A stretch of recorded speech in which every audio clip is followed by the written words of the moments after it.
This is our next lesson on the Aztecs versus conquistadors, and we're going to look at the Aztecs and their view of war and religion, because weirdly their wars were linked to their religion. So we're going to learn about the wars the Aztecs fought, understand why they fought this way. It's quite odd to us the way they fought, and develop our historical analysis skills. Keywords: deadly, capture, incapacitate. Another word for knockout. If you incapacitate somebody, it means they can't move. Hamstrings, back of your legs, sacrifice, festivals, ritual, a certain way of doing things in a certain order is a ritual. Flayed, if you take the skin off something, you are flaying it.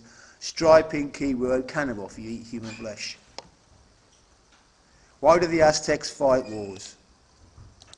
So, the question is, why did the Aztecs fight wars? The Aztecs fought wars to please the gods. Yeah? They didn't want to take over someone's land. They didn't want riches. They wanted to capture prisoners. And they wanted to capture prisoners for a simple reason. Once they've captured prisoners, they can sacrifice them to their gods. Yeah? The Aztecs were afraid of their gods. They thought, if the gods are unhappy with us, the gods will destroy us, the crops won't grow, the sun won't shine, etc., etc. And the only way to keep the gods happy is to cut people's hearts out and sacrifice them. To sacrifice them, we need people to sacrifice. To do that, we need wars and to capture prisoners. So they fought wars to capture people so they could cut their hearts out later on top of the pyramids. So in a battle, if you're an Aztec warrior, you remember those jaguars, eagles, shorn ones, you don't want to kill somebody. You want to capture them. You need to incapacitate them, key word. Yeah. And the favourite method is to cut the hamstrings. The idea is, with those razor-sharp obsidian blades, if you cut back here, the person collapses and they can't stand up. And then somebody else behind you can tie them up and drag them off, then to have their hearts cut out later. Yeah? But this didn't happen to everybody. Once they captured somebody important, if they captured the chief of another city or a king, they'd sacrifice him in a very particular way.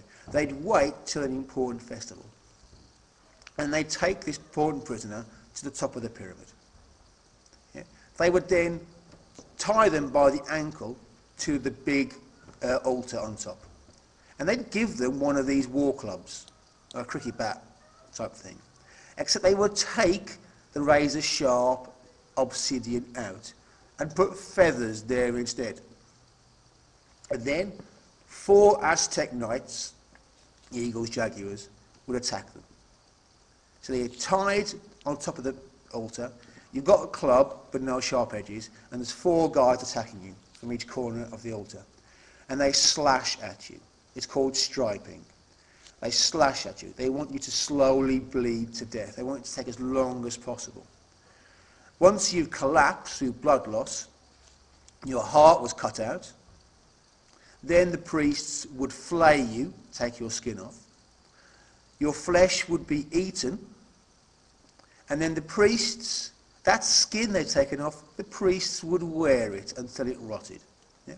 We think this is one of the ways that the idea of ghosts originate from, because human skin, or any flesh, once it starts to decompose, goes off, glows in the dark. So you can imagine it. These Aztec priests walking around Tenochtitlan at night, wearing the skin of people they've killed, slightly glowing in the dark.